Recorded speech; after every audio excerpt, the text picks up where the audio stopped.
Olá, boa noite. A gente vai iniciar a nossa live, então, sobre redução de danos em tempos de pandemia, para falar sobre a população de rua. E eu estou mais aqui como um apoiador técnico, né, do pessoal, principalmente do Anderson. Só queria dizer que essa live é muito especial, porque, diferente das outras em que tem especialistas falando sobre... que a live é convocada por especialistas, né? Essa é uma live convocada por um ex-morador de rua, então já tem um caráter bem diferente. Eu passo a palavra para o Anderson. Boa noite. Então, para quem não me conhece, meu nome é Anderson, né? Eu morei na rua um tempo, né? Eu militei no movimento da população de rua durante mais de 10 anos.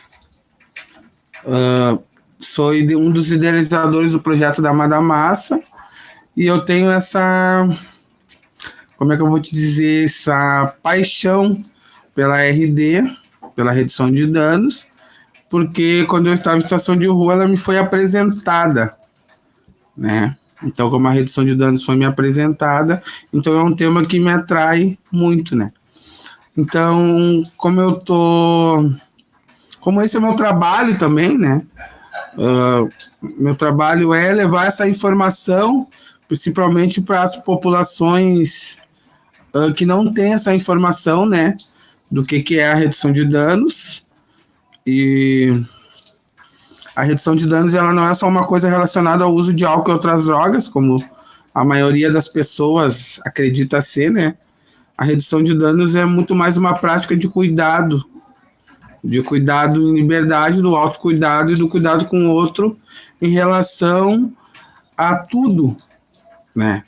Desde agora, na época de pandemia, de a gente oferecer para a população de rua, para as populações vulneráveis, uma garrafa de PET com álcool e sabão e água para ela poder lavar as mãos, desde o cara não dormir na laje. Hoje é um dia de chuva, né? Por exemplo, é um dia que a gente está no conforto dos nossos lares, né? Mas a gente também tem que falar que tem 5 mil pessoas morando debaixo das marquises aqui em Porto Alegre, né? Então eu convoquei essa live também para pedir para as pessoas, né, como uma forma de contrapartida, de fazer uma colaboração, né? Tem a conta ali disponível, a gente disponibiliza um boleto também, de uma ajuda de custo para mim poder pagar as minhas contas, que não tá fácil, né? O meu auxílio emergencial do governo não saiu de análise desde o dia 8 de abril, isso faz 3 meses, né?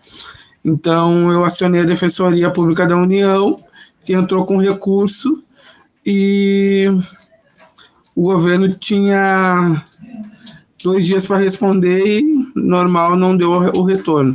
Então, eu convoquei umas pessoas que são parceiras minhas, né, de há muito tempo, que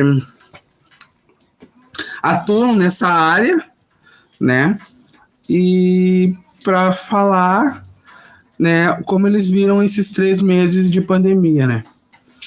Então, a gente não especificou uma ordem de fala, né, só a Veridiana pediu para falar por último, que ela se sente mais confortável para falar por último, então quem se disponibilizar a falar primeiro, né. Uma coisa que eu não falei aqui, que eu gosto de falar, né, raramente eu falo, né, mas eu sou graduando de Políticas Públicas da Federal, né, da Universidade Federal.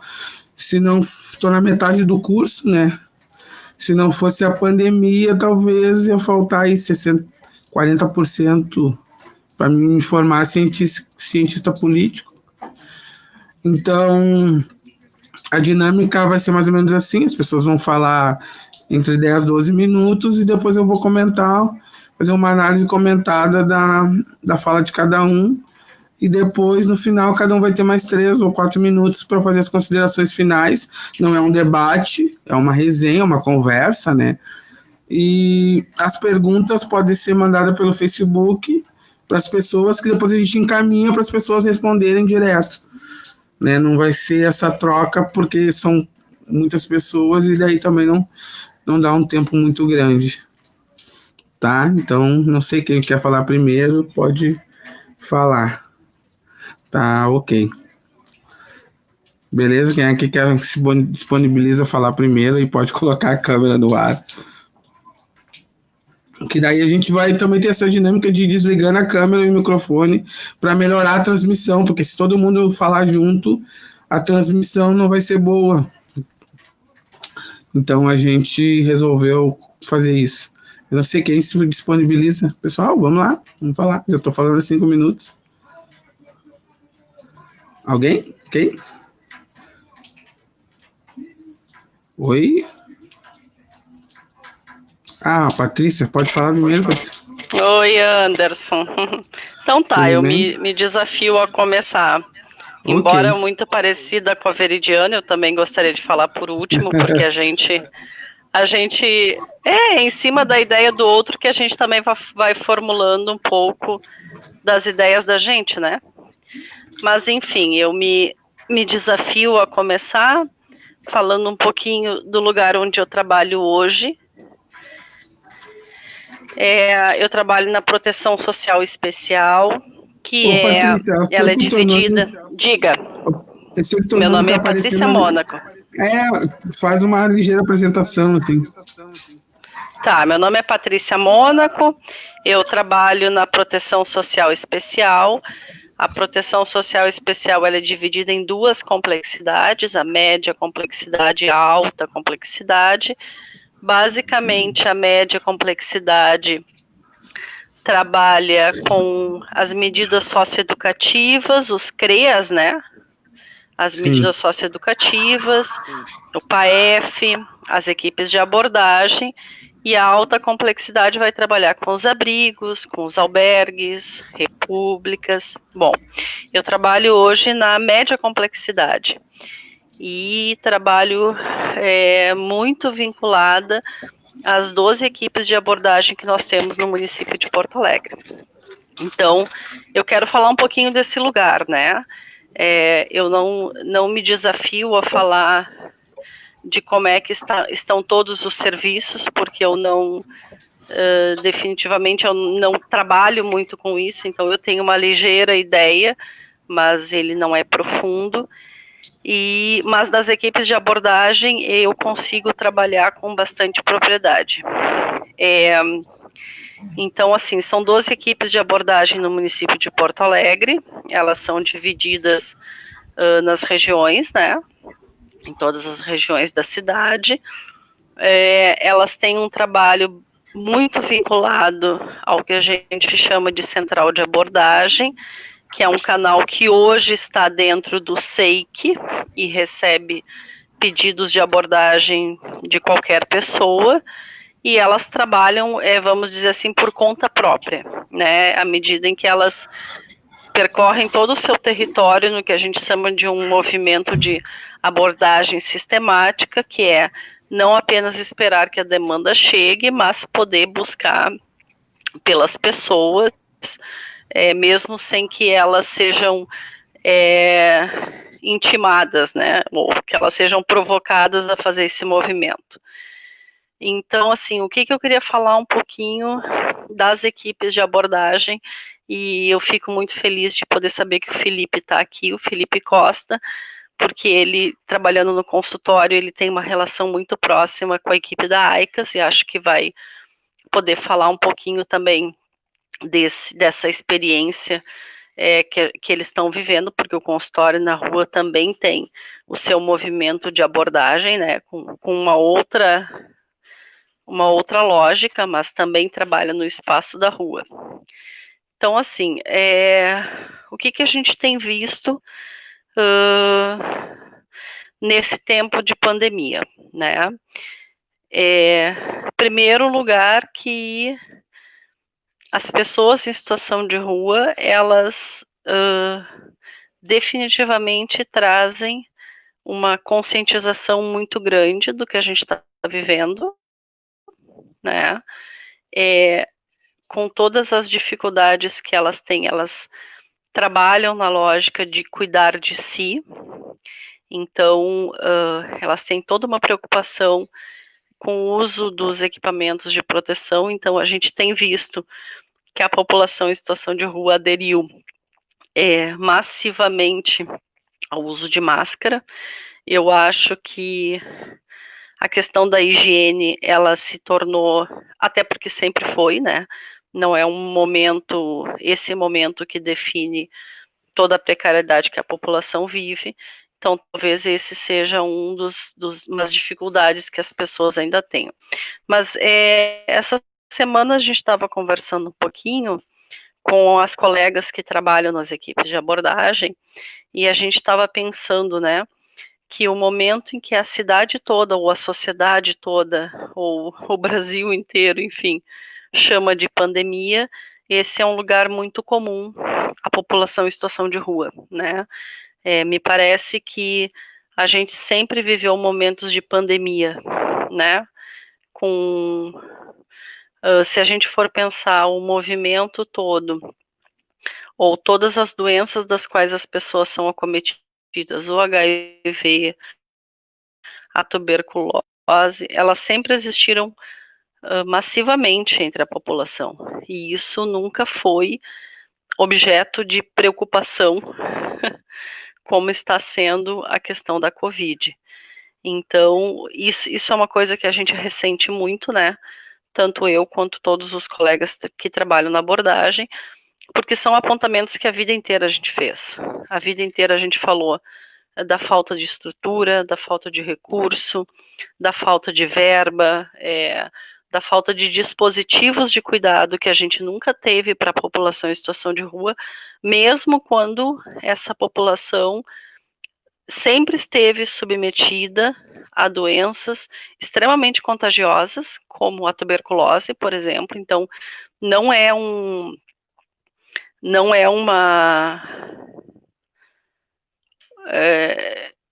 não é o coronavírus que instaura entre a população esse momento de cuidado. Então, não é mérito do coronavírus que a população, neste momento, esteja mais exposta. Está muito mais exposta, lógico, porque é um vírus de muito maior escala, mas a população sempre viveu com doenças altamente contagiosas, para as quais quem trabalha, quem milita na área, a vida inteira trouxe essa necessidade de um cuidado maior, de dispositivos suficientes para cuidado da população, e isso nunca teve muito eco, né? E agora, nesse momento de pandemia, é que a gente percebe, então, um maior cuidado em relação à população em situação de rua, e me parece, equivocadamente, né, ou ironicamente, que vem no conjunto e no bojo da ideia de que muito mais as pessoas estejam sendo cuidadas para que não sejam transmissores do que cuidadas por serem cuidadas elas próprias, né? Isso é um sentimento que eu divido com todos os colegas da abordagem, e a gente tem visto, por exemplo, pela central de abordagem, que é uma central que funciona 24 horas, que a maior demanda das pessoas residentes, domiciliadas, enfim, elas vêm nesse escopo, né, de que elas se sentem ameaçadas ou atingidas pelas pessoas que estão na rua por serem possíveis focos de contágio, né. Então, a gente vivenciou recentemente a liberação de uma verba muito grande, que a gente está chamando então de auxílio moradia emergencial, que é a destinação de bolsas auxílio para a população em situação de rua, para que num tempo, pelo menos restrito ao momento da pandemia, as pessoas possam ter esse lugar de cuidado para não estarem expostas à contaminação e, evidentemente, né, eu acho que é um pouco do que se pensa, poderem não ser transmissores também do vírus. A questão toda é que esse é um recurso que já é pleiteado há muitos anos, né?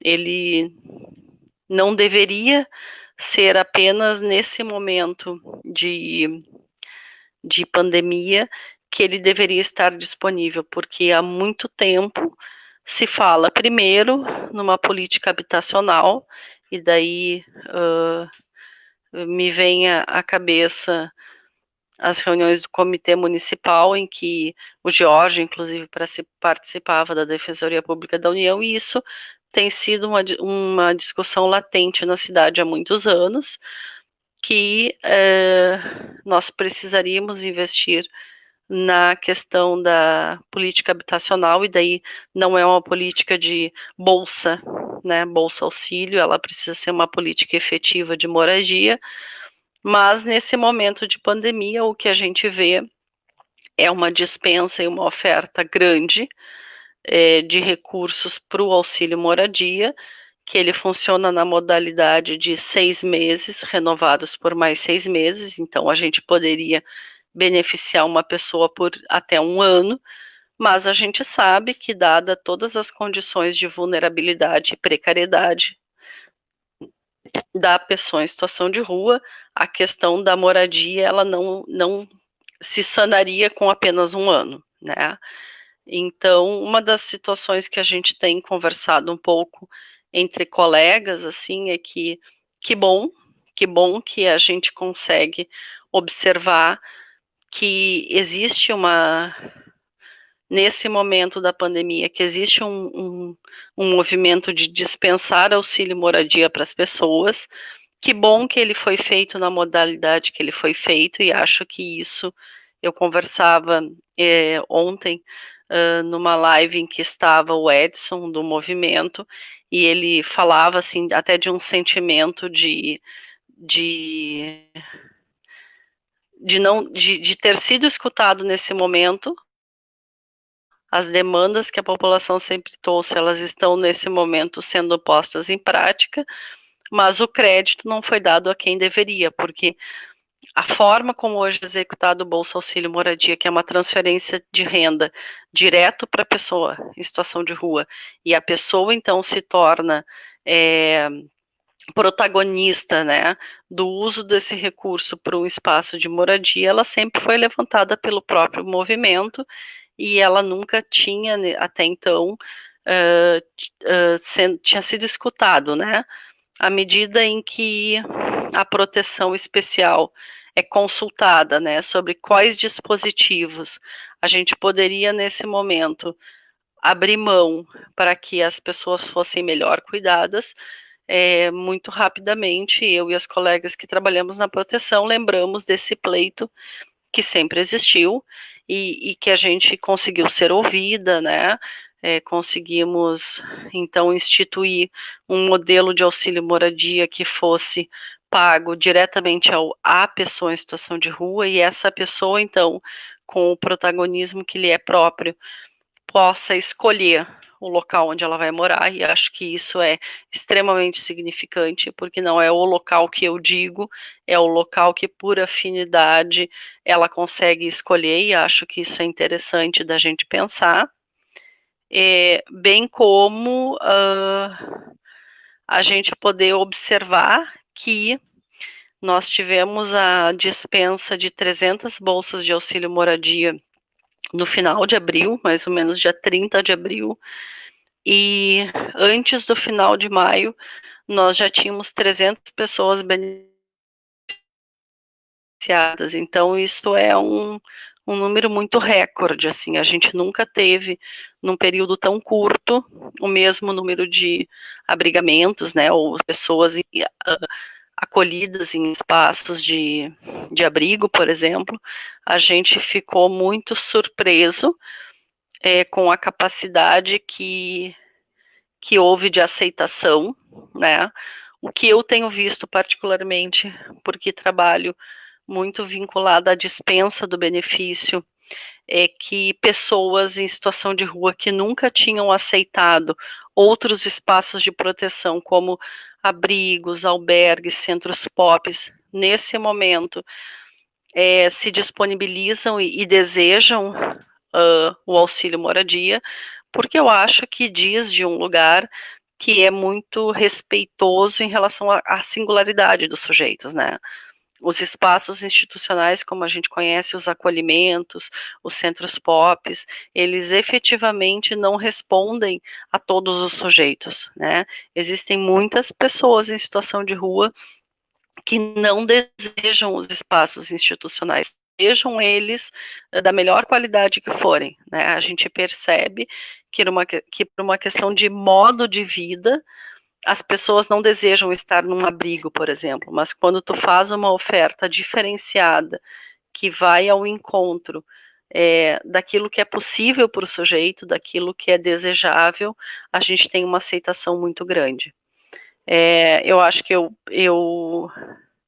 isso que para mim é o mais interessante de observar, que a região centro, por exemplo, e daí eu falo muito especificamente dos núcleos de abordagem da AICAS e do Fé e Alegria, né, que a gente chama de Aruna, eles tiveram nesses primeiros meses, 155 pessoas beneficiadas. Isso não é um volume muito alto, mas dentro dos 300 benefícios, só a região centro usa mais da metade dos recursos. E observando um pouco a particularidade dos sujeitos que usam o benefício, eu tenho visto, junto com as colegas da abordagem, que são sujeitos que, mesmo estando há muito tempo em situação de rua, e daí eu falo mais de 10 anos, por exemplo, não desejavam e não faziam, não conseguiam estabelecer uma lógica de estar em outros espaços de proteção que não na sua própria moradia. Então, assim, são as observações que eu tenho feito com maior cuidado dentro da proteção. Tenho fomentado desde sempre, né, desde que eu consigo expressar, assim, a minha opinião e a minha opinião, ela vem construída sempre no trajeto que eu fiz como profissional e sempre escutando muito o que o sujeito do meu trabalho me dizia sobre as suas demandas. Então, eu acho que ali, junto com a Helena, que trabalha comigo na proteção de média complexidade, a gente tem primado sempre por colocar a experiência das pessoas em situação de rua neste momento em que a gente vê uma oferta muito grande de recurso, né? E que pena, porque isso é lamentável, porque a vida inteira, de muito tempo, se fala na necessidade desses sujeitos de cuidado e de mais recursos disponíveis, mas enfim, ele vem neste momento, e a gente tem primado muito por trazer essas experiências e essas falas e esses desejos para que a gente constitua, pelo menos nesse momento, uma disponibilidade de recurso que seja efetivamente usada pela população, né? Que não seja simplesmente um desperdício do dinheiro público investido num equipamento ou em um recurso que teria muito pouco efeito sobre o cuidado que a gente quer estabelecer. Tá? Então é mais ou menos isso, eu fico por aqui e ansiosa aí para escutar os colegas que trazem outras experiências.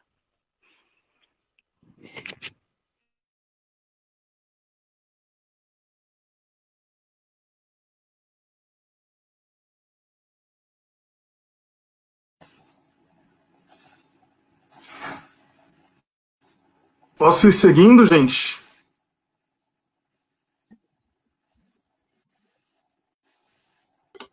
Vai lá, Felipe. Certo. Então, acho que a Patrícia já iniciou minha apresentação. Eu trabalho atualmente desde o dia 18 de maio, trabalho numa equipe do consultório na rua, que atua na região do centro de Porto Alegre, ali no Santa Marta. E, enfim, teve algumas considerações que eu queria fazer, lembrando um pouco a fala da Patrícia, né? Isso que ela falou com relação às políticas sociais é algo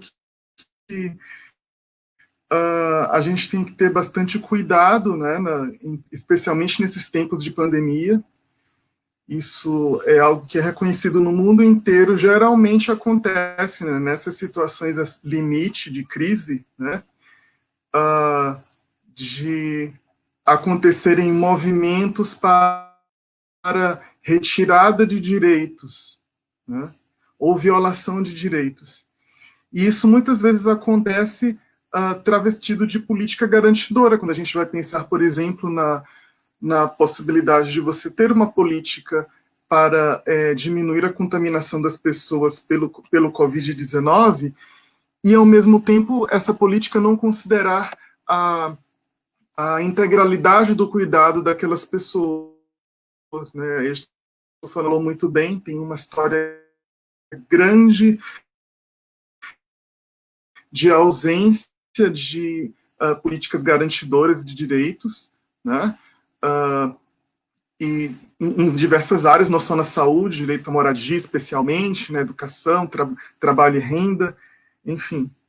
Isto tem tudo a ver com o tema do debate, né, que é falando sobre redução de danos em tempos de pandemia, voltado à população em situação de rua, justamente porque a redução de danos ela vai preconizar esse cuidado na integralidade, né, da vida da pessoa, né? E aí não necessariamente só voltado ao tema da saúde, também na saúde, mas também em outras áreas, né, educação, trabalho, enfim, né? A princípio, a redução de danos ela vem muito forte no debate das pessoas que usam álcool e outras drogas, né, como uma resposta a uma dessas políticas travestidas de cuidado, mas que acaba não sendo muito bem cuidado, né, que é a proposta do proibicionismo com relação ao uso de drogas, né, ela vem como, tem toda uma história aí de um projeto racista e classista, né, do movimento aí da guerra às drogas, que acaba causando mais prejuízo do que qualquer benefício, né? Isso aí já é bem observado em todos os estudos que se dedicaram a estudar essa trajetória das políticas proibicionistas na história da humanidade, mas também é observado no cotidiano das pessoas, né? A gente vê no dia a dia, né, o genocídio da população negra, enfim, que agora se atualiza com o tema da pandemia, né, quando a gente vai ver aí as últimas pesquisas que dão conta que a maioria da população que morre, né, pelo Covid-19 acaba sendo de homens negros e pobres, né? Ou seja, mais uma vez se rejeitando isso essa assimetria, né, nos cuidados, né, e na vida social que a gente tem, né, e se expressava muito bem aí na questão do contexto da Covid-19, né? Na realidade, toda essa assimetria, né, de cuidados, enfim, acaba servindo muito mais para controle da população ou de determinados grupos sociais que propriamente para garantir direitos básicos, né, direitos inalienáveis.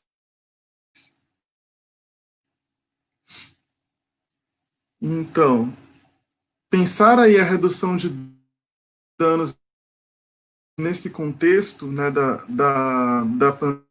pandemia, o debate, né, do cuidado ou da ação. Agora né, sim. Trazer a pessoa de dentro com as suas necessidades, com os seus desejos. Fecha teu microfone, André. Né? Fecha teu microfone que o Felipe está falando. Aí nesse 30%, né? Daí nesse sentido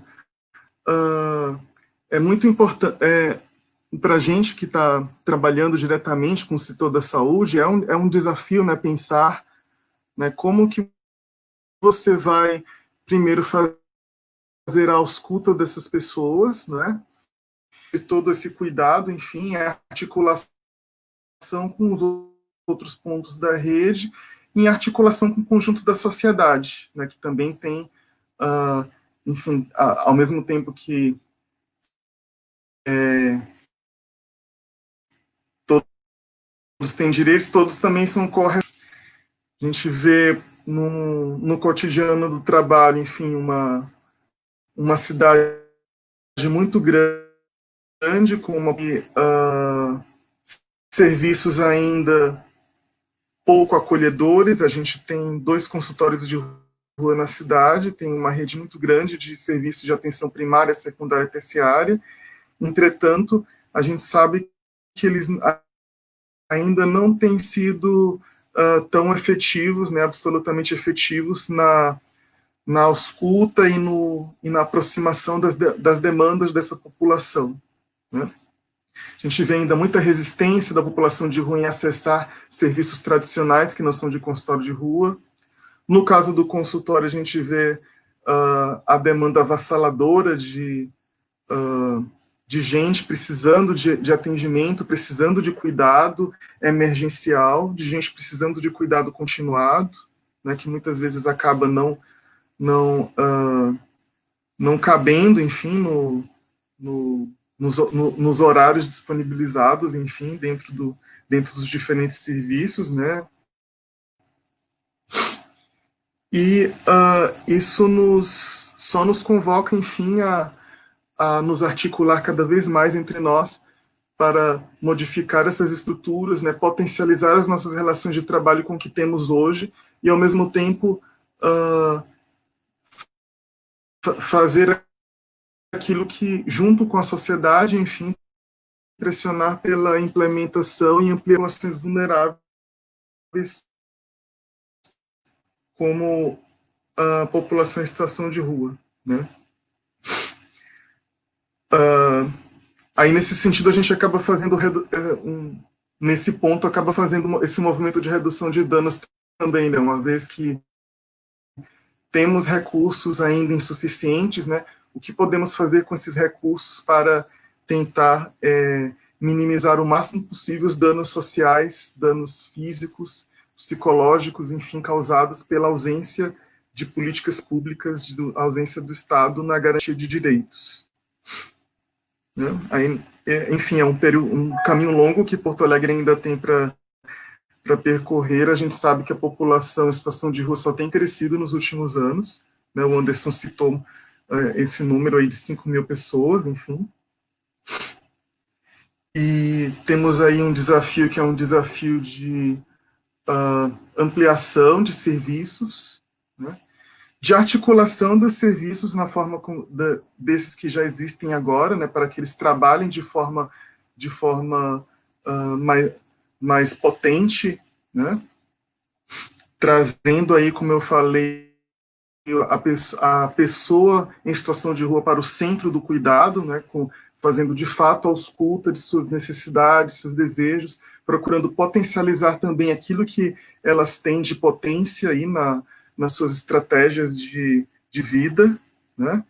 Temos um desafio que é de formação também. A gente tem um desafio de formação de profissionais, tanto nas academias, quanto de formação de educação permanente de profissionais trabalhadores, para que possam estar mais estratégias de cuidado junto com a população em situação de rua, né? Um desafio também enquanto movimento social de pessoas que usam serviços, de trabalhadores, enfim, como forma de transformar essas estruturas que são mais amplas. Na realidade, a gente só tem essas faltas todas e essas limitações todas no atendimento porque a sociedade toda ela acaba funcionando assim, né? Reforçando a acumulação de poder nas mãos de poucos, né? Reforçando que determinados grupos vão estar marginalizados, vão morrer mais do que outros, né? dentro dessa perspectiva que eu acho que a gente precisa estar trabalhando, né? Enfim. Acho que eu vou ficar por aqui, né? Já falei bastante. Deixar os colegas falar. Estão me ouvindo? Jesse? Tá me ouvindo, Felipe? Estou ouvindo. No fim deu um problema, eu acho que na minha internet, daí a Patrícia falou e eu não consegui comentar, mas enfim, vocês preferem falar todo mundo e depois no fim eu faço um comentário, ou preferem que eu vou falando intercalado? Eu acho que sim, posso falar um pouco então agora, para ficar, deixa eu sair um pouco da luz, aqui melhorou a luz, isso. A gente sabe que desde o início, né, comentando um pouco o que a Patrícia falou, desde o início que começou as equipes de acompanhamento social de rua, eu acho o termo abordagem social terrível, né? Esse termo, sei lá, nunca passou assim na minha garganta. Mas até vou escrever um artigo sobre isso, né? Porque as equipes de acompanhamento social de rua têm que usar um termo abordagem. Mas é que está no SUAS, está na cartilha lá, mas enfim. Ele é tipificado, né, Anderson? Não, ok, tipificado, eu entendo. Nunca ia ser suficiente para a demanda, né? Que sempre houve, historicamente, aqui em Porto Alegre e outras cidades, uma demanda reprimida em relação a isso. Mas é algo que a gente tem que trabalhar com o que é possível, né? Então, a partir disso, né, eu que participei do treinamento das equipes de acompanhamento social, lá em 2016, quando eu era facilitador social, né? Então, eu acompanhei esse processo das equipes. E como aumentou muito, né, a questão da galera da rua, aumentou, se criou uma política baseada numa pesquisa que ela tem que ser feita anual, acredito eu, né? Mas nem se tem recurso para isso também, né? Então, nunca vai ser suficiente para atender a demanda de toda a cidade, né? Como a Patrícia falou, aqui no centro tem basicamente duas equipes, bem dizer, né? Tem a da AICAS do Fé e Alegria, né? E acabam recebendo o maior recurso, né? E fazem o que é possível fazer, que às vezes não é o suficiente. Então agora a gente estima, né, que tenha 5.000 pessoas morando na rua, aqui em Porto Alegre, que é uma coisa que a gente vai ter que pensar junto para tentar resolver de alguma forma isso, ou dar um encaminhamento para isso, né? E falando um pouco da questão da redução de danos em relação a isso, né? Eu que estou morando no centro de Porto Alegre, então eu saio na rua, agora na época de pandemia, a gente está vivendo uma possível, né, bandeira preta aqui, e a gente vê que tem muita gente ainda, né, na rua. E acaba a sociedade, né, fazendo o papel que deveria ser do poder público, acredito eu, né? E de cuidar as pessoas, né? Por exemplo, eu tava, só um parênteses assim, bem prático, né?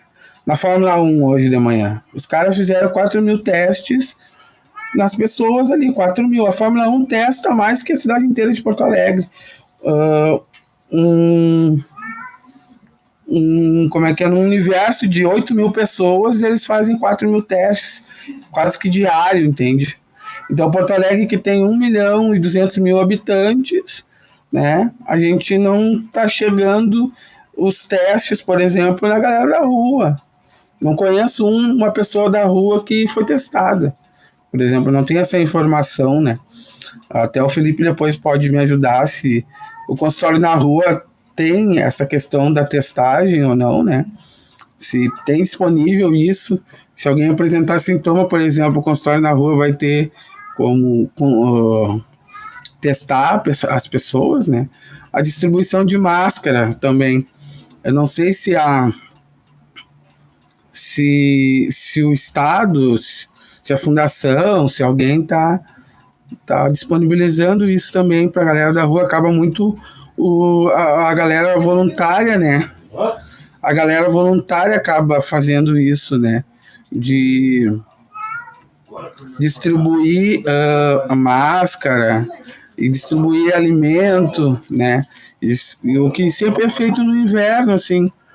Então, eu fiquei pensando, chamei essa galera para falar a respeito disso, para ouvir, assim, de cada um também, essas coisas, né? Gostei muito da fala da Patrícia e do Felipe, acho que foi bem informativa, né? Então, eu queria ouvir o Matheus agora, né? O Jet, chama o Matheus agora. Anderson, só antes do Matheus, antes do Matheus ou de outro colega falar, deixa eu só trazer um apontamento que é bem importante, acho que surge todas as vezes que a gente fala da situação de rua, é a questão do número, né? A gente teve, então, essa pesquisa lá em 2016, que fez o apontamento de 2.175 pessoas, mas ali na proteção especial, e o Matheus vai lembrar muito bem, a gente tem uma forma que não é a mais adequada, mas a gente tem uma maneira de, todo mês, poder perceber quantas pessoas são abordadas pelas equipes de abordagem, tá? Então, hoje, ali na proteção, a gente tem um número de 3.810 pessoas que de janeiro de 2019 a maio de 2020 são 3.810 pessoas diferentes que foram abordadas em situação de rua. Isso não conta nessas 3.810 pessoas. A gente não tem o número das pessoas que acessam os centros POPs, os albergues e os abrigos. E nem, lógico, o pessoal ali do consultório da rua, que deve ter, então, um volume grande também de pessoas abordadas.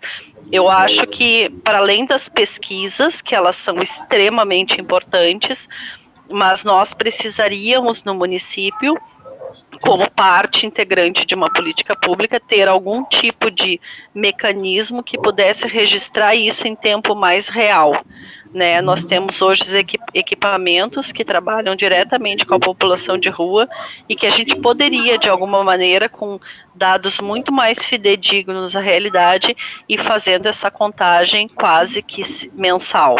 Mas então, assim, as equipes de abordagem de janeiro de 2019 a maio de 2020 no espaço da rua. Entendi. Tá, eu acho que foi bem esclarecedora a tua fala, sendo que deu 3.800, então mais os abrigos, mais os albergues, mais o centro pop, mais o consultório na rua, vai dar um número estimado de 5.000, eu acredito nisso.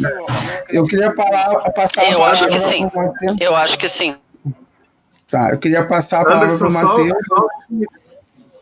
Pode falar, Anderson, Felipe, só um pouquinho, só para responder a tua pergunta sobre os testes.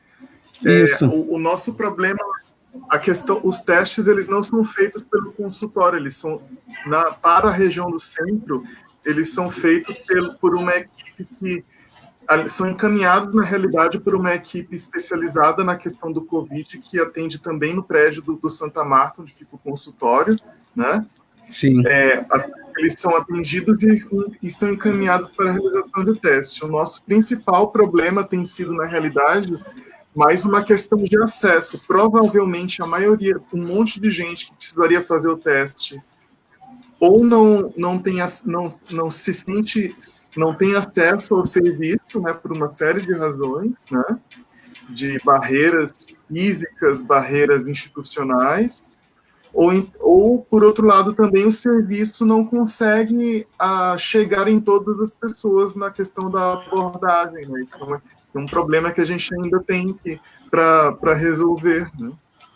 Só isso. Ok. Valeu, foi muito bem, Felipe. Tá, Matheus? Pode pedir. O Jesse pede pro Matheus ligar. Matheus? Aí. Nosso Cheguei. colega do CAPS AD. Como está sendo lá, Matheus, a questão do cuidado, né, do Centro de Acompanhamento Psicossocial de Álcool e Drogas em relação à pandemia e essas... Como tu está vendo isso lá? Como está esse acesso? Boa noite, tá? Então, sou Matheus, sou psicólogo, trabalho hoje no CAPS AD, da Glória Cruzeiro Cristal. Trabalhei com a Patrícia na Proteção Social Especial e antes tinha trabalhado 6 anos no CREA Sul Centro-Sul com o serviço de abordagem social. Enfim, esse é meu... E antes eu tinha uma cancha na saúde mental no São Pedro, entre estágio e residência, onde eu tinha ficado 6 anos lá. Então, minha trajetória aí é de saúde mental e assistência social, onde tem muita interface, né, com a população de rua. E bueno, sobre a questão, assim, né, da população de rua nesse período, né, da pandemia, a gente percebe que há a busca por proteção, né, a busca por alimentação, a busca por questões muito básicas, né, não exatamente de um ingresso em um tratamento em AD, né, um acompanhamento em CAPS pro uso de substâncias, é muito mais essa busca por proteção. Então, chama atenção o número de pessoas que têm demandado, por exemplo, ingresso em comunidade terapêutica, né, que, vamos dizer assim, era às vezes, né, a formulação da demanda está muito mais na necessidade de ter um espaço de proteção, porque a gente está vivendo um momento de também das pessoas não terem forma de renda, então do desemprego ter aumentado, e isso vai em escala produzindo menos ancoragem para as pessoas, né? Então, acaba que a demanda em AD, ela está muito impregnada, para falar um termo psiquiátrico, da questão social, né? Então, a gente acha que né, o uso de substâncias, ou a demanda de tratamento, ela vai vir depois da pandemia, possivelmente. Acho que daí vem a conta das pessoas que nesse momento estão fazendo um uso problemático.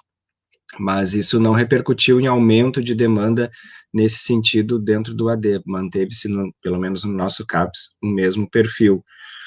Mas aí eu também, fora essa questão, né, dessa trajetória de trabalho, eu falo também de um lugar acadêmico, e aí eu sou uma daquelas pessoas que o Anderson quer estudar, que é porque as pessoas que estudam, né, a população de rua. Então, o Anderson quer estudar a gente, tá certo? Então, nessa percurso acadêmico, assim, eu estranho essa associação direta entre população de rua e uso de substâncias, como se, né, como foi subentendido no último plano de superação, plano municipal de superação da situação de rua, né, que aumentando as vagas em CAPS AD, vamos dizer assim, isso interferiria diretamente no número de pessoas em situação de rua na cidade.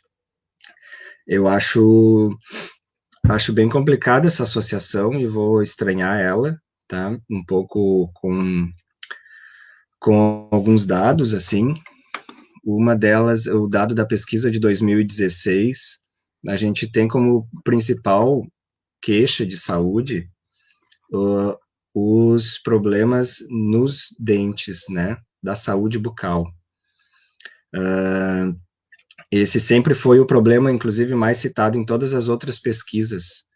Nessa última que ele caiu para o segundo lugar, tá, ficando a dependência química e o álcool em primeiro. Mas é a primeira pesquisa em que aparece a dependência química como o principal problema de saúde da população de rua. E da saúde bucal, né, a gente, então, tem uma grande queixa e poucas ações aí, até aproveitar o Felipe, de repente, como é que é esse assunto da saúde bucal. A gente sabe que é bem difícil o acesso, né, então, fazer um paralelo, assim, a saúde bucal, então a gente não foi criado nenhum serviço, a gente possivelmente não tenha facilitado nenhum acesso, enquanto que na dependência química a gente tem na cidade 7 CAPs AD, a gente tem não sei quantos leitos de internação, mas muitos, chutaria assim, não consegui pesquisar isso, mas aí certamente mais de 100, 150. Temos vagas em comunidades terapêuticas, a gente tem um super investimento em tratamentos para álcool e drogas, e as demais âmbitos da saúde não se tem esse mesmo investimento. Então, tu fica pensando que essa associação, né, direta com o uso de drogas, ela eu acho que é mais, dá para a gente falar de mais uma marca da rua, tá, de estigma, porque se a gente for pesquisar a população domiciliada, não tem, né, o dado sobre qual é a porcentagem de pessoas domiciliadas que tem problema com álcool e drogas. Na verdade, tem uma pesquisa relativo aos estudantes de ensino médio, e que o índice dava em torno de 60%. Na rua aqui, então, Porto Alegre, em 2016, o dado foi de 58% de pessoas na rua que têm problema com álcool e drogas. Então, essa não é uma diferença, então, da população domiciliada, e digo da realidade do CAPS-AD, que, né, com a ressalva, assim, das dificuldades de acolhimento, seja por estrutura ou sensibilização, mas que a grande maioria das pessoas atendidas são domiciliadas, 95%, diria isso. Então, por que ele analisa, né, na população de rua esse problema como se fosse uma marca específica, né? Aí a minha parte acadêmica aqui, só para contribuir com a discussão, de que esse diagnóstico, né, da dependência química, que aparece aí no CID-10, né, nos anos 2000, como uma clareza, assim, né, uma categoria específica para dependência química, ela não aparecia antes da história de São Pedro, tá? Essa é uma pesquisa que a professora Rosane Neves tocou no São Pedro sobre a internação de crianças e adolescentes na história do São Pedro, tá? E aqui a gente ia acompanhando que, ao longo do tempo, o principal público que internou eram o que se chamava lá na categoria quarta classe, indigentes, pobres, né, negros, periféricos, o público que a gente sabe que permeia as políticas públicas de assistência e saúde mental. E, no entanto, já havia registro de uso de álcool, né, desde a década de 30 nas internações. No entanto, isso não era considerada a patologia, tá? Aqui, na década de 30 tinha a degeneração, né, como explicação que é uma teoria bem eugenista, racista, né, que procura o branqueamento da população. Então, isso foi implementado aqui no São Pedro também, na década de 30, sobre esse diagnóstico da degeneração. Depois, aqui na década de 70, em 72, para vocês terem uma ideia, uma menina de 14 anos baixou por dependência de álcool e viciada em tóxicos. O diagnóstico dela, no entanto, foi distúrbio de personalidade. Então, a gente ainda tem aí no feminino uma construção de que a medicalização do feminino ela foi muito maior na primeira metade do século, assim, foi o principal público internado foram as mulheres no São Pedro, com essa ideia, então, do distúrbio de personalidade, que hoje está muito presente no borderline, né, e Então, depois, com o tempo, na década de 80, já tem registro de meninos, então tudo isso com adolescentes, tá? Porque era o foco da minha pesquisa lá no mestrado na época. Álcool e inalantes já aparecem mais no registro dos prontuários na década de 80, e o diagnóstico era transtorno de personalidade e distúrbios de ajustamento. Na década de 90 já aparece muito mais, então, as drogas, especialmente a cocaína, no relato de pedidos de internação, e o diagnóstico principal era transtorno de personalidade antissocial. Só na década de 2000, já tinha na década de 90, o DSM já tinha se adaptado a um diagnóstico de dependência de drogas, código 304, na década de 90, mas não era muito usado. Na década de 2000, com o crack, então a gente tem esse boom, né, onde 95% das internações do CIAPS, que era a unidade de internação de crianças e adolescentes, ele era por dependência química, o diagnóstico F10, F14 em especial, né, que é relativo à dependência do crack e cocaína. E então, só para a gente fazer essa digressão de como que, né, o público permaneceu o mesmo, mas as formas que a gente, que as políticas foram justificando a sua contenção no espaço, ou a sua medicalização, ela foi mudando.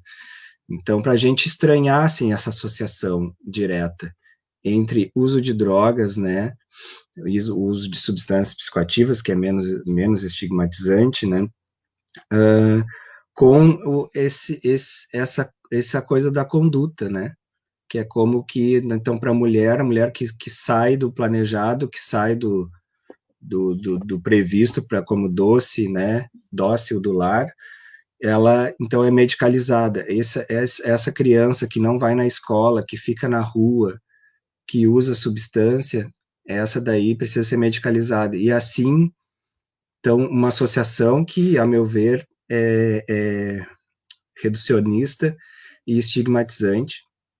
E eu também, rapidinho, só vou contribuir com a tese, a dissertação da Daniela Ferrugem, que é uma assistente social, que escreve sobre a guerra às drogas e a manutenção da hierarquia racial.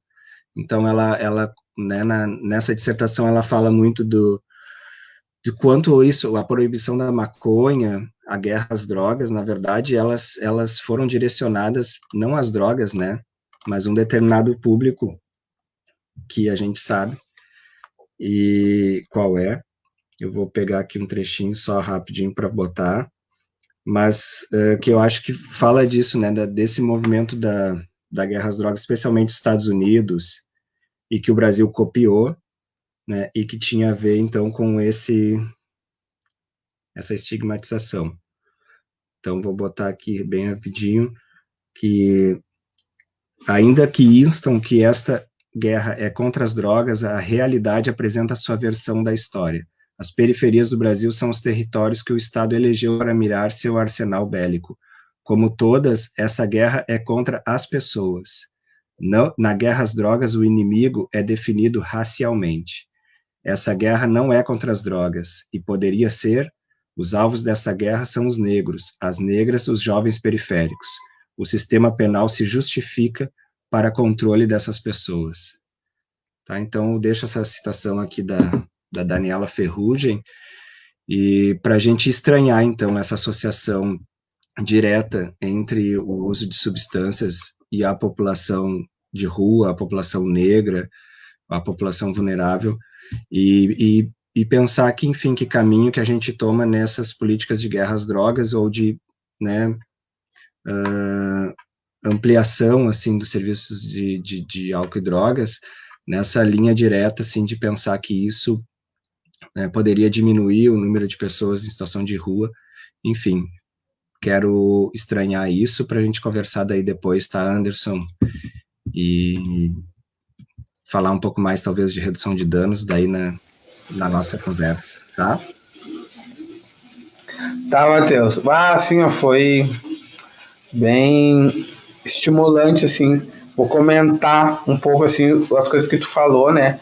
Exatamente há 1 ano e 1 semana atrás, 1 semana e 1 ano atrás, eu conheci esse cara aqui, ó. Deixa eu ver, deixa eu apontar para a câmera. Eu conheci esse cara dentro da URGS, né? E eu tive o prazer, né, de conhecer esse cara pessoalmente. Tá dando para ouvir direito? Alguém pode responder, porque eu troquei, eu tava ali. Eu conheci esse cara pessoalmente num congresso internacional sobre drogas e ele fala exatamente o que o Carl Hartz nos traz em 30 anos de pesquisa prática. Ele traz que as questões sociais são muito mais importantes do que a questão do uso em substância em si, né? O que o Carl Hartz pesquisou em 30 anos? Não foi uma etilografia, não foi uma pesquisa acadêmica de mestrado, foi o projeto de vida dele, né? O que ele nos traz? Ele nos traz que se as pessoas fossem dependentes química do crack, por exemplo, que foi a droga que ele pesquisou, se oferecer alguma coisa de recompensa para a pessoa que não seja a droga, a pessoa ia pegar só a droga, mas não. A pessoa quer outras coisas, ela tem o desejo de outras coisas, né? Ele ofereceu droga e cama para as pessoas queriam dormir. Ele ofereceu droga e dinheiro, as pessoas queriam, né? Dinheiro, as pessoas queriam ter outras coisas, né? Aquela pesquisa fenomenal do ratinho, né? Eu gosto de pesquisar ratinhos, né? Ele criou um paraíso dos ratos e os ratos quiseram outras coisas também. Não era por instinto que ia querer só a droga, né? Eu vou trazer uma coisa muito assim, essa coisa da guerra às drogas, às vezes não é só uma coisa da questão de ser direita ou esquerda, está muito mais ligada à questão racial da coisa, né? Por exemplo, quando começou lá com a política do Nixon lá nos Estados Unidos nos anos 80, quem era pego com 5 gramas de crack, por exemplo, tomava a mesma pena de quem era pego com 100 gramas de cocaína. Então a gente já tem essa comparação de quem usava crack e quem usava cocaína, né? Nos Estados Unidos, por exemplo. E vindo aqui para o Brasil, né, tem uma coisa muito interessante de se analisar, que tem coisas que as pessoas não essa informação as pessoas não sabem, né? Por exemplo, em 2007, o então presidente Luiz Inácio Lula da Silva, ele assinou a política de ações afirmativas, né? A popular política de cotas, né? E foi o que me colocou dentro da Universidade Federal. Mas no mesmo ano, ele assinou a atual lei de drogas. Ele extinguiu o artigo 2 e 16 e criou o artigo 33, né? Que hoje no Brasil é responsável pelo superencarceramento da população negra no Brasil, né? Que aumentou o número de... Só vamos pegar só aqui o Rio Grande do Sul. No Rio Grande do Sul nós somos 16% da população é negra, só que a gente tem 37% das pessoas encarceradas negras. No Brasil é 67, 70, senão deve estar mais. E o tipo de crime com qual essas pessoas foram encarceradas, 99% é tráfico de drogas. Daí vamos analisar o tipo de processo, né? Pequenas quantidades em via pública, sem investigação e usando a fé pública do depoimento das instituições de segurança pública, os agentes de segurança pública, né? Na maioria das vezes policiais militares, como prova, exclusivamente o depoimento deles. Então colocou as populações pobres e negras dentro dos presídios do Brasil. Então isso é muito interessante de trazer. Eu só queria abrir um parênteses. essas pessoas que pesquisam a gente, né, a população de rua, pessoas que usam álcool e outras drogas, o cárcere, eu tenho um interesse em pesquisar essas pessoas para saber qual é o interesse delas em pesquisar a gente, né? Enfim, eu acho isso legal. Obrigado, Matheus, por ter trazido a tua fala, contribuiu também bastante. Estou achando bem legal, bem produtiva a nossa intervenção aqui, tá de alto nível. Queria chamar a Veridiana. Veridiana, aparece aí. Oi, estou aqui ouvindo todas e todas. É uma live. Tu estavas comigo lá há 1 ano e 1 semana atrás, onde tiramos aquela maravilhosa, né? Tirando foto com Cal. Com aqueles dreads poderosos dele. Foi muito legal, porque lá mudou a minha vida e a minha percepção em relação às pessoas que usam. Me ajudou a me entender e ajudou a entender as pessoas que usam álcool e outras drogas. E ele super se identificou contigo, né, meu? Sim. Eu tive a alegria de participar daquela entrevista também. De presenciar aquilo, né? Ficar no mesmo hotel do cara, cheirar os dreads dele. Fomos barrados no hotel ainda. Tu foi barrado no hotel. Que lugar, né? Queria te convidar, Virginia, assim como uma pessoa que trabalha na ciência social há mais de 15 anos, né, que é apoiadora do movimento da população de rua desde o início, para falar sobre como é que foi a tua experiência nesses 3 anos de pandemia, das ações que tu participou, como é que tu tá vendo isso, do que aconteceu, do que não aconteceu, do que acontecia e não está acontecendo mais, né, em relação à galera da rua, as populações vulneráveis, né? Gostaria de te ouvir agora. Tá bem. Então, boa noite a todos e todas aí que estão presentes na live, o pessoal que está participando e assistindo. Eu acho que não tem como, né, eu falar em redução de danos e não falar desse lugar que eu ocupo enquanto trabalhadora, né, da política de assistência há 19 anos aí com a população em situação de rua, né. Deste lugar de trabalhadora, então, as coisas que eu tenho para trazer são péssimas, assim, infelizmente, né. Depois eu vou colocar coisas que são mais animadoras, mas, assim, neste momento que a pandemia se avizinhava ali em março, né, final de março, eu trabalhava no Abrigo Bom Jesus, né, que é um espaço de acolhimento à população em situação de rua, que existia desde 1995 em Porto Alegre, né. Era um espaço de atendimento que, inclusive, nós já tínhamos avançado muito no cuidado mais acolhedor para as pessoas que fazem uso de álcool e outras drogas, né? A equipe ali tinha avançado muito nesse tipo de cuidado para tentar mais incluir as pessoas que fazem uso de álcool e outras drogas, principalmente os alcoolistas, né? Que os espaços de acolhimento têm grande dificuldade de lidar com o alcoolismo, porque ele realmente dá mais trabalho e precisa de um investimento maior para tentar fazer com que a pessoa fique bem e entre no espaço e não vá embora, né? E esse espaço de acolhimento do Abrigo Bom Jesus era um espaço de acolhimento, então, que tinha vaga para até 50 pessoas, né?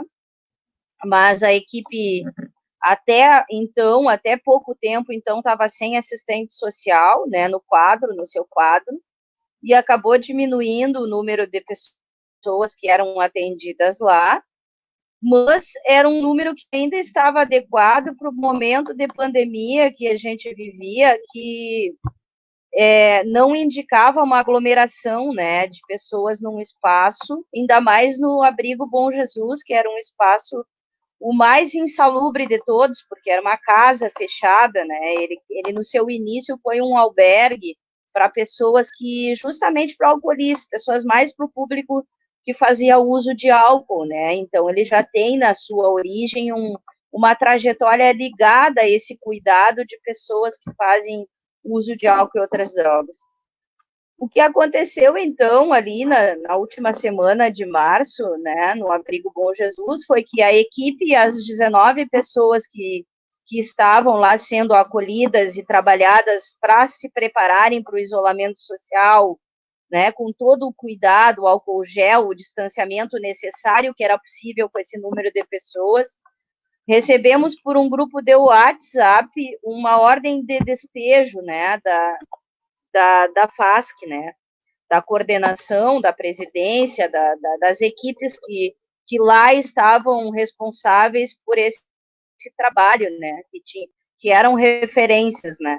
Uma ordem de despejo foi feita assim, que nem a ordem de despejo do abrigo de famílias o ano passado também, né, que tinha à sua frente, inclusive, uma DT que tem o seu cargo, né, é formada em psicologia, né, e se coloca neste lugar de estar fazendo despejo com as pessoas e com os trabalhadores, né.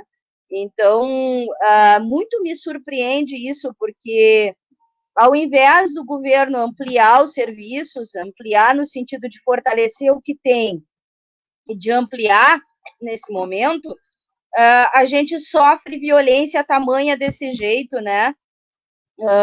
De uma forma extremamente violenta, desrespeitosa, e que manda a equipe do Bom Jesus, junto com as pessoas atendidas, saírem de lá de quinta para sábado, né?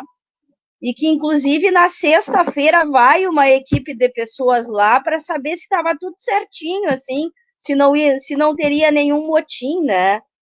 Porque ali se sabe que tem pessoas que são ligadas ao movimento e que tem toda uma questão, mas não deram nem tempo da gente reagir, né? Porque, na verdade, o que mereciam era uma reação à altura mesmo, né? Num serviço que vinha sendo construído junto com os usuários, com as pessoas atendidas, que estavam ali no seu isolamento de uma forma muito, muito parcimônica, a equipe comprometida, construindo uma possibilidade, e a gente sofre essa ordem de despejo, assim, né? Que éramos todos para sair do abrigo Bom Jesus, e fomos para o abrigo Marlene, que hoje resta o último abrigo público, né, da assistência social. E a gente sabe que quando se fala em cuidado de álcool e drogas e pessoas em situação de rua também, é preciso essa integralidade, e todos os tipos de serviço são importantes, né? Não é só moradia, não é só a questão do abrigo, não é só a questão do albergue, porque a gente sabe que o público em situação de rua ele é tão heterogêneo que ele, muitas vezes, ele se adapta a partir do seu funcionamento em determinados espaços, então todos são importantes, né? Então nós sofremos essa ordem de despejo dessa forma, assim, né? Desse jeito, né? Assim como o abrigo de famílias ano passado foi despejado com requintes de crueldade, porque os trabalhadores chegaram de manhã para trabalhar e havia uma ordem de despejo do oficial de justiça, porque a FASC não tinha pago o aluguel do prédio, da casa, onde o abrigo de família funcionava. Isso fez com que as pessoas fossem separadas, mãe com os filhos para um lado, trabalhadores sem saber para onde ir, porque tu imagina tu chegar no teu lugar de trabalho e sofrer uma ordem de despejo de um oficial de justiça, tu trabalhando há 19, 20, 25 anos com esse público nesse trabalho, né? Assim como, por exemplo, foram feitos com os colegas do albergue municipal, que também entrou nesse balcão de negócios com os amigos do prefeito aí, né? Que essas entidades todas que estão pegando aí, né?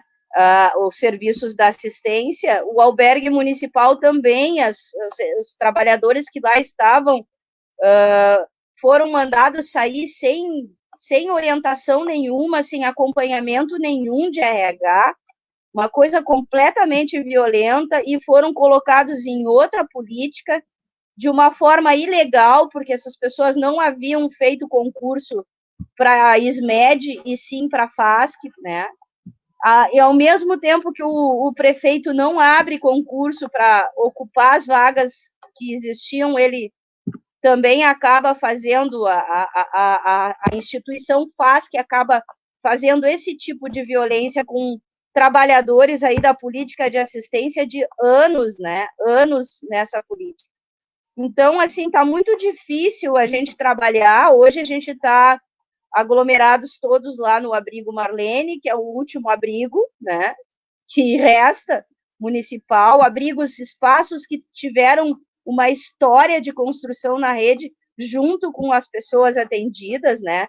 E as coisas me parece que se moldam de um jeito assim que muitas vezes o discurso ele vai conforme a concepção de governo, né? De algumas pessoas que estão aí produzindo aí esse tipo de violência, responsáveis junto nesse tipo de processo, né? Violento, tanto com os trabalhadores como com as pessoas atendidas.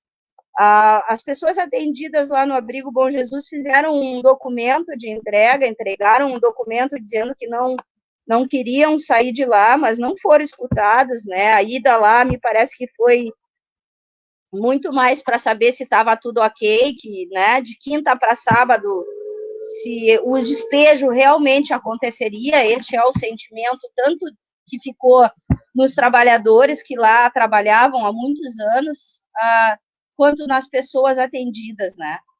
E o que a gente tem visto é isso, enquanto, né, espaços, e o que eu me pergunto em relação à redução de danos é o seguinte: de que forma esses espaços que estão abrindo vão acolher essas pessoas? A gente sabe muitas vezes que tem um viés religioso, né? Um olhar moralista, principalmente de escolha daqueles que são os mais bonzinhos, né?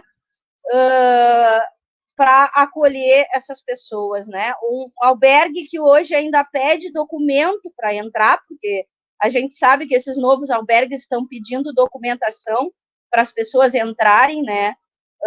O que às vezes me parece também um viés bastante criminalizador, porque eu preciso saber quem é, né? Porque se for tipo, entre aspas, um bandido, não vai poder entrar aqui. Quando nos espaços de acolhimento ali, institucionais dos abrigos e do próprio albergue antigo, se acolhia todo mundo e se ia conhecendo do processo de acompanhamento, né? O albergue municipal acolhia pessoas alcoolizadas, acolhia pessoas que faziam uso de álcool e drogas, e a gente não sabe até hoje como é que está isso, porque a rede que está se constituindo nesse processo de desmonte, não há transparência nenhuma, não há números. A FAS que tem respondido para a sociedade civil com números completamente, assim, sem transparência nenhuma, né? Na última semana, nessa semana primeira que se avizinhava a pandemia, um grupo de todos os coletivos e pessoas e grupos que têm alguma proximidade com a população de rua se encontraram lá na EPA e reuniram, né, pensando em como intensificariam as ações ou cobrariam do governo ampliação das vagas, né, que a gente sabe que não existe ampliação de vagas. O Felipe Dil foi desconveniado, já prestava serviço. O Abrigo Bom Jesus não se sabe nem quantas pessoas tem lá dentro, porque essa informação não tem lugar nenhum e, pelo jeito, eu acho que não é para dar, sabe? As respostas que a FASC tem dado têm sido evasivas, né?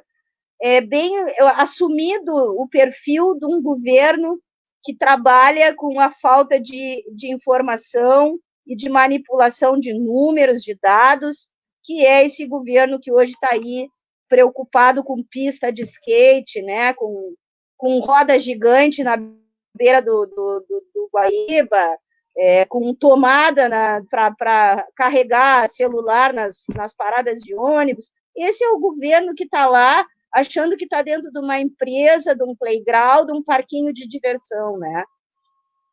Agora, o que me surpreende muito, de certa forma, é de que forma as pessoas vão assumindo, né, e vão fazendo essa gestão desse jeito, né, sem dizer não para certas coisas, né? Sem dizer não para o colega que tu sabe que está lá na ponta, trabalhando há anos nessa política e que precisaria pelo menos de uma construção junto. Se há mudança, então vamos mudar junto, vamos construir junto, vamos ter espaços na instituição de conversa e de pensar as mudanças, né? E isso não tem, é um governo que tem atacado o controle social, os conselhos têm sido completamente desrespeitados, né? O próprio comitê da população de rua desmontado, é um prefeito que manda a lei para a Câmara de Vereadores para mudar o número de pessoas participando dos conselhos nos segmentos de trabalhadores e usuários, né? Então, isso a gente já vê de que forma é isso, como são feitas as coisas, né? E nós, enquanto movimento, o que nós temos feito? A gente tem feito ações de redução de danos na rua mesmo, né? Indo para a rua, conversado com os grupos que estão na rua, entregue máscara, entregue kits de higiene, o próprio pessoal da Amada Massa ali, que é do Edson e do restante do grupo, tem servido alimentação, tem distribuído na rua alimentação. Isso, a gente tem doado também cesta básica para as famílias que a gente conhece, que tiveram na ocupação Zumbi dos Palmares, que foi outra ocupação que o governo ofereceu mais do mesmo, né, que era vaga em abrigo e albergue, assim como estão oferecendo agora para os senegaleses, aí os haitianos, a Associação dos Haitianos já fez uma carta dizendo que quer moradia e não quer vaga a FASC, me parece, está pegando esse dinheiro para oferecer vaga em albergue, abrigo para haitianos, é um absurdo, assim, sabe? É uma instituição que tem tido uma incompetência, uma perversidade no seu fazer das coisas imensa, assim, sabe? O trabalhador, assim, é como se fosse lixo, né? E eu tenho certeza aqui que eu estou falando isso e estou porta-vozeando vários colegas meus que foram perseguidos, que tiveram cargos, saídos de cargos, né? Assim, pessoas que fazem lá em cima, naquele quinto andar, papel de capitão do mato, que tiveram lá na ponta e que hoje estão num espaço de poder, fazendo perversidade com os outros colegas, com os usuários. É uma coisa vergonhosa de ver, indignante, né? Mas a gente vai seguindo, porque se eles combinaram de nos matar, se veio um playboy aí que está querendo nos matar, que está querendo acabar com a gente vai ficar mais forte ainda, tá? E a gente vai seguir resistindo, porque não é um playboy desses que vai acabar com um trabalho, com uma luta de anos e anos, entendeu? Então, nós estamos aqui, a gente é semente sim, a gente tem que falar, tem que botar o pingo nos is, sabe? Porque todos os serviços são importantes e o desrespeito com a entrega, com o balcão de negócios que tem sido feito dos serviços da assistência social é vergonhoso. É vergonhoso. A coordenação da FASC é uma vergonha tanto com os usuários como com os trabalhadores que construíram a política, essa história, que construíram junto, pensando junto no local de trabalho, nas assembleias, junto com as pessoas atendidas, o processo de trabalho.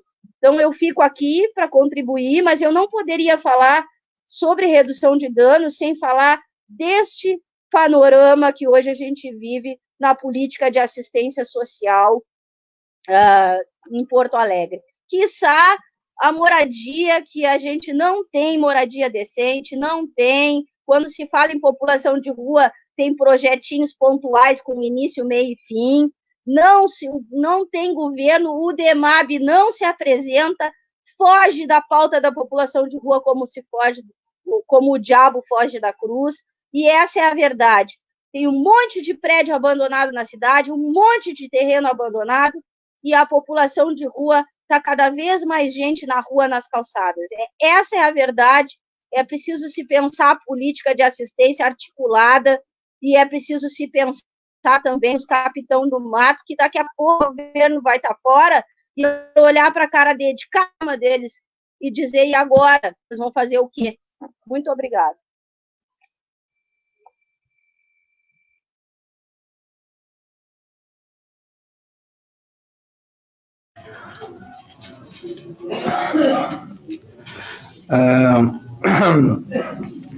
Cheguei a me engasgar. Veridiana, pode ligar aí tua câmera, se quiser.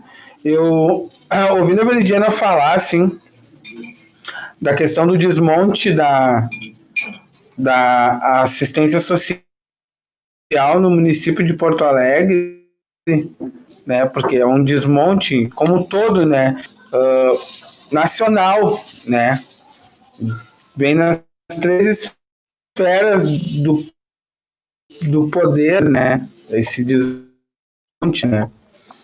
Então eu me lembro a primeira vez que eu entrei num serviço de assistência social lá em 2005. O grupo de acolhimento era Veridiana, na casa de convivência, né, na João Alfredo. No Abrigo Marlene, isso. Eu entrei lá e a população de rua era bem menor, era uma outra realidade diferente de agora, né? Isso fazem 15 anos já, bastante tempo, né? Então, eu me lembro das coisas que ela me falou a respeito do plano e das coisas. Depois vem o SUAS e das melhorias, e o que a gente conseguiu aqui no município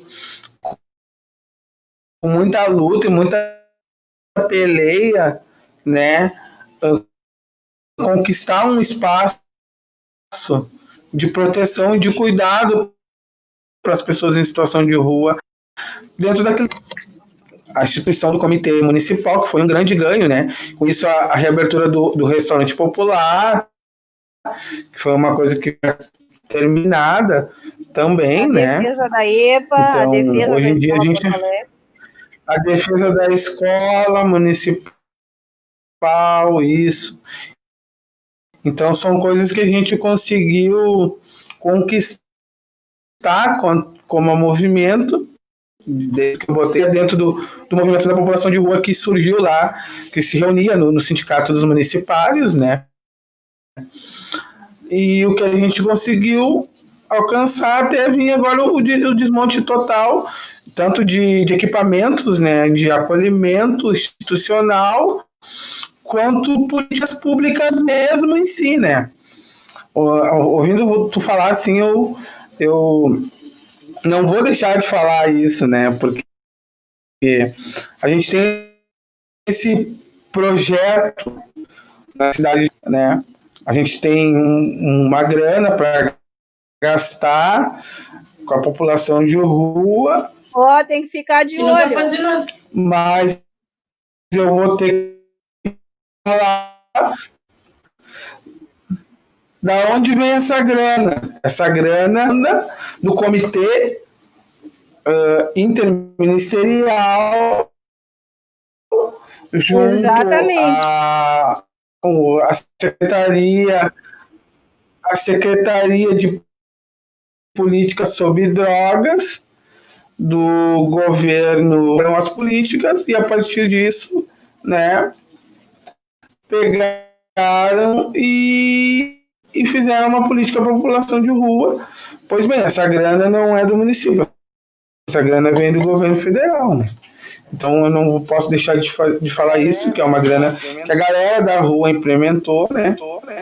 Então, o movimento está batalhando lá, então. Eu que claro, exatamente, isso é uma demanda da galera da rua, entendeu? Se tem essa grana, se tem essa política, ele solicitou. Eu vou pedir para a Patrícia silenciar, porque está dando eco. Foi muito... Oi? Eu acho que todas as contribuições... A gente já está 1h30 de live, né? Já é bastante tempo. Eu vou pedir assim para cada um fazer as suas considerações finais assim, a respeito da própria fala, assim, em cima das coisas que viu, assim, em relação à conjuntura total, assim, de que a expectativa que se tem em relação a essa conjuntura que para mim tá horrível, terrível, né? Mas duas, né, do objetivo dessa live também de arrecadar uma live solidária, arrecadar um recurso para mim poder pagar as minhas contas e tal. Então, está disponibilizado no link para contribuição. Quem assistir depois também, por favor, contribuam, né? Porque eu tô com meu aluguel atrasado. Infelizmente, com a pandemia, eu tô sem poder trabalhar. O que eu faço aqui dentro das universidades e tal. Então, eu gostaria que as pessoas contribuíssem, quem puder, ou quem não assistir, quem puder compartilhar e quem souber, quem puder contribuir. Quem não se sentir seguro de repassar a grana direto, pode vir aqui onde eu moro e contribuir direto, ou eu dou a conta da pessoa para quem eu tenho que pagar o aluguel e tal. Mas enfim.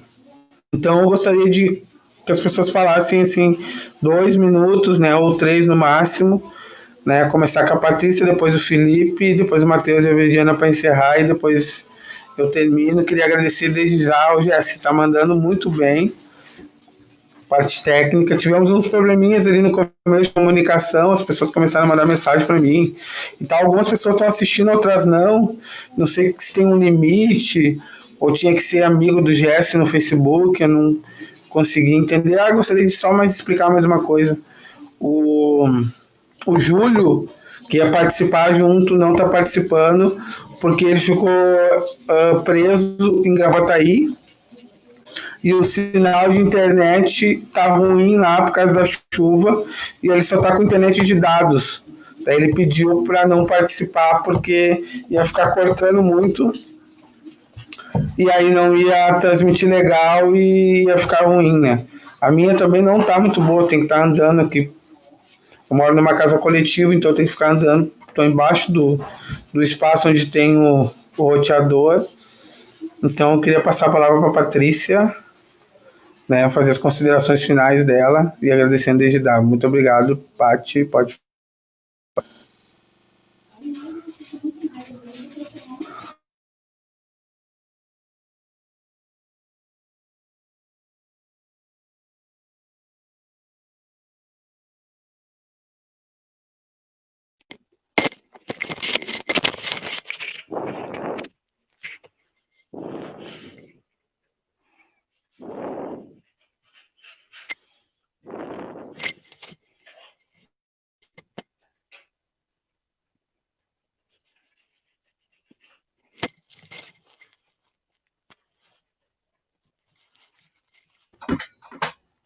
Pode ir, Patrícia. Bah, caiu bem na hora, eu não estava escutando nada. Nada. Primeiro, Anderson, te parabenizar pela iniciativa. Acho que proporcionar um momento desses exige coragem e ousadia também, né? Então, te parabenizar pela iniciativa, dizer que poder ouvir diferentes segmentos da política é extremamente educativo para a gente, né? Porque aqui nesse espaço pequeno a gente reuniu trabalhadores de duas políticas, pelo menos, né? Que são as políticas que mais se envolvem com todas as dificuldades, mas são as políticas que mais se envolvem com a população em situação de rua. E não deixa de ser o tempo inteiro um aprendizado, né? Poder ouvir o Felipe e o Matheus falando das suas perspectivas sobre a questão do uso abusivo de substância e da formação das políticas públicas é extremamente interessante. A Veridiana sempre vem para mim com uma pauta que é estruturante das políticas, que é a questão dos trabalhadores, né? Então, dizer que sem essa integralidade de ações e sem essa integralidade de entendermos que quando a gente fala da situação de rua, a gente não fala apenas dos equipamentos, dos recursos, dos dispositivos, mas a gente fala inclusive da perspectiva, da estrutura física dos trabalhadores, é extremamente importante. Então, eu fico, toda vez que eu saio de um espaço desses, eu saio modificada, com outros olhares, né? Podendo voltar para o meu espaço de trabalho e fazer críticas sobre aquilo que está instituído, né? Então, obrigada pelo convite, fico muito agradecida por participar e saio muito mais aprendiz nesse momento do que me colocando como alguém que tenha possibilitado algum aprendizado.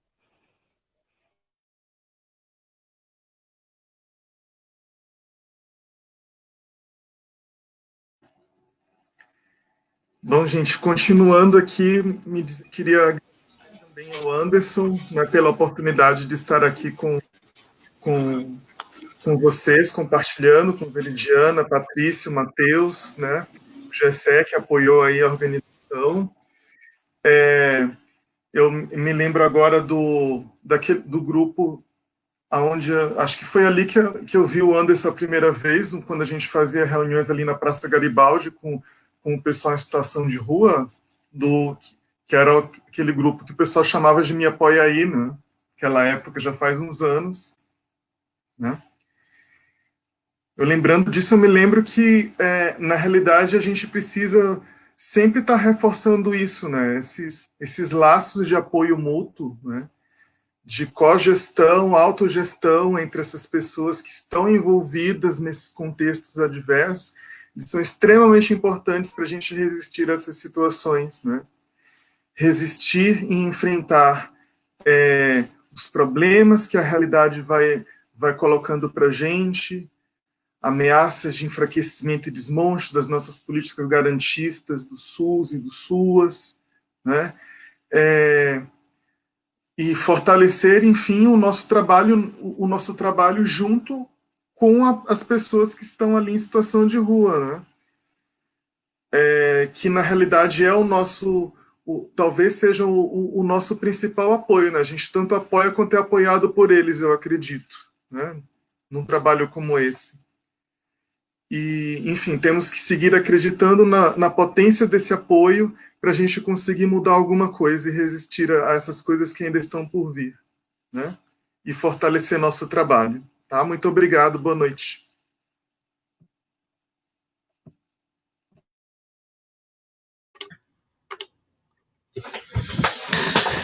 Então, gente, eu também vou agradecer o Anderson, acho que o Anderson e o pessoal, o povo da rua, assim, eu acho que tem essa função de produzir política, né? Tipo essa live de hoje, que não veio de um especialista, não veio da prefeitura, não veio da academia, né? Veio de ti, né? Veio da rua. Então, acho que isso, né, é a ruologia, né? A ruologia não é só um saber, ela também é prática, né? O ruologia que o Carlos Henrique inventou lá o nome, mas é que eu acho que diz muito, assim, então, né, que é produzir política, né? Então, aqui está um exemplo. E sobre o apoio do Anderson, acho que é importante que essa live ela vai ficar registrada, né? No perfil do Jesse, a gente também vai compartilhar ela depois, mais. E então segue a iniciativa aí de pedir o apoio. O número da conta está ali nos comentários. Então, a qualquer momento aí, ao longo dos próximos dias também, quem assistir depois, a posteriori, né, faz o apoio aí para o Anderson, que eu acho que é isso, tentar produzir cuidado, produzir proteção onde não tem, né? Eu acho que a população da rua, ela já vive uma política de extermínio, historicamente na cidade, de segmentação, e soma isso a uma política genocida que a gente está vivendo, né, a nível nacional, do nosso governante, Então, nesse momento, eu diria que a gente tem essa soma, então, de políticas, né, de extermínio, e que, então, a população de rua, a meu ver, está no limite delas, né? Então, é um momento que não é um momento habitual, né? Então, a gente vive essa pandemia que é do vírus, né? E que se soma às outras pandemias que a gente já vivia, né? Na cidade. E as violações, como disse o Nilson naquela live do PET, né, Veridiana, no outro dia, as violações que eu já Sim. sofria antes de nascer, ele disse. Aham. Então, isso não é de agora, então o vírus ele vem para, né, acrescentar uma política genocida que já existia. Então é isso, tá? Pô, foi muito bom e fica essa dica, então, de que podem contribuir a qualquer momento e depois, né, quem acessar o vídeo depois.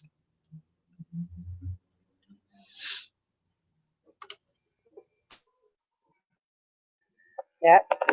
Bom, então, assim, eu queria dizer que eu entrei no abrigo Marlene, né?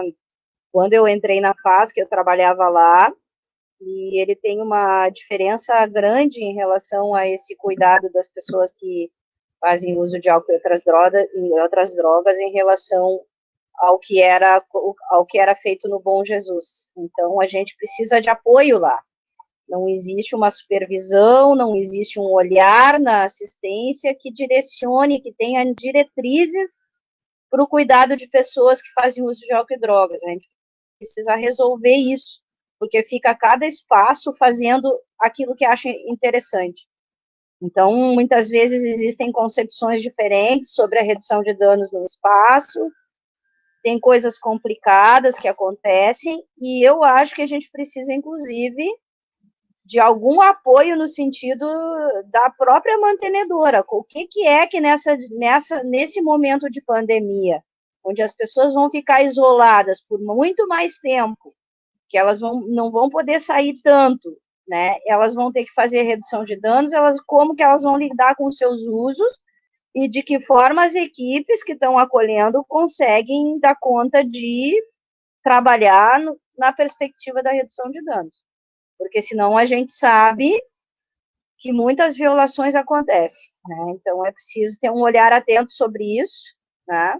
Acho que a Patrícia está aqui, ela pode inclusive pensar sobre isso, porque sim, o abrigo Marlene sempre foi mais rígido nesse sentido, tem coisas bem mais rígidas lá, e a gente precisa ter um olhar atento nesse momento de pandemia ao cuidar dessas pessoas, porque é isso, né?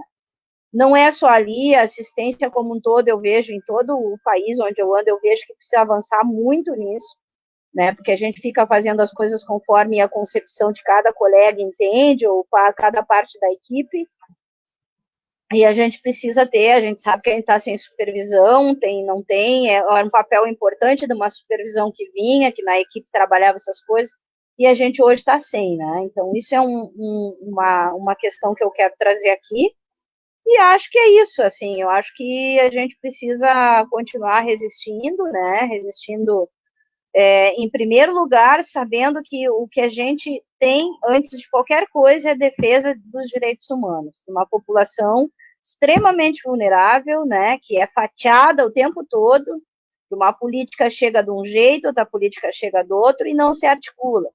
E depois chega a guarda municipal, o SMAN, DMLU, e raspa tudo das pessoas, o mínimo que elas têm. Então, que não parou neste momento de pandemia, Marquesan continua mandando fazer, tá? Então, continuam retirando as coisas das pessoas, tirando o pouco que elas têm, mesmo no momento de pandemia. Então, é só andar pela cidade que vocês vão ver isso. E acho que é isso, gente. A gente não vai fugir da luta, nós vamos resistir, vamos botar a boca no trombone, sim, e se quiserem mexer com Marlene lá, quem sabe a gente não faz um bom de um motim, né, dessa vez. É isso aí, obrigada.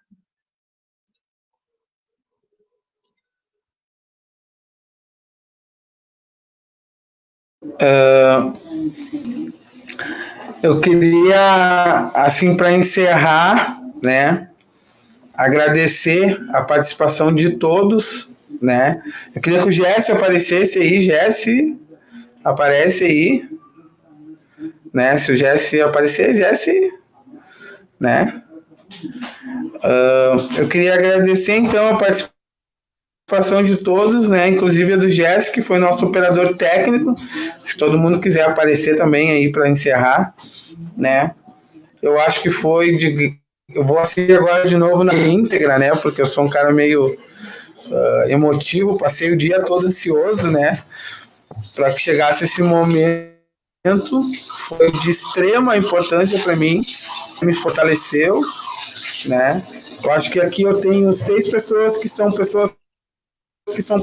longas datas, né? O Felipe, até na casa dele eu já aperto a campainha de vez em quando lá, né, Felipe? Matheus também mandando um zap para ele, para ver ele, para Patrícia e para o Jesse, né? Então são pessoas que são minhas parceiras, que estão aí nesse momento difícil, que é um momento que todo mundo tem que cuidar um dos outros, né? Eu acho que a gente conseguiu proporcionar para as pessoas hoje foi um momento aí de 1h45 de cuidado, né? Do autocuidado, do cuidado com o outro, da expectativa de cuidado, porque redução de danos nada mais é para mim. As coisas eu aprendi que tem que ser simples, né? Eu sou uma pessoa muito simples, assim, no querer, né? No desejo. Meu desejo é simples, né? Que o desejo, a redução de danos é um desejo de cuidado só, né? Do cuidado com o outro e do autocuidado, é bem simples. Então, muito obrigado a todos que participaram. Muito obrigado, Jéssica. Uma noite para vocês, uma boa semana, né? Que vai dar tudo certo. Tá? Depois a gente conversa aí para ver como. Se cuidem, depois a gente conversa para ver como é que vai ser, como é que tá aí a questão do recurso, né? Se faltar alguma coisa, eu vou dar um berro. Tá? Valeu, tchau para todo mundo. A ti também agora vai poder assistir depois. Tchau, boa noite. Valeu, pessoal. Tchau. Valeu. Tchau, tchau.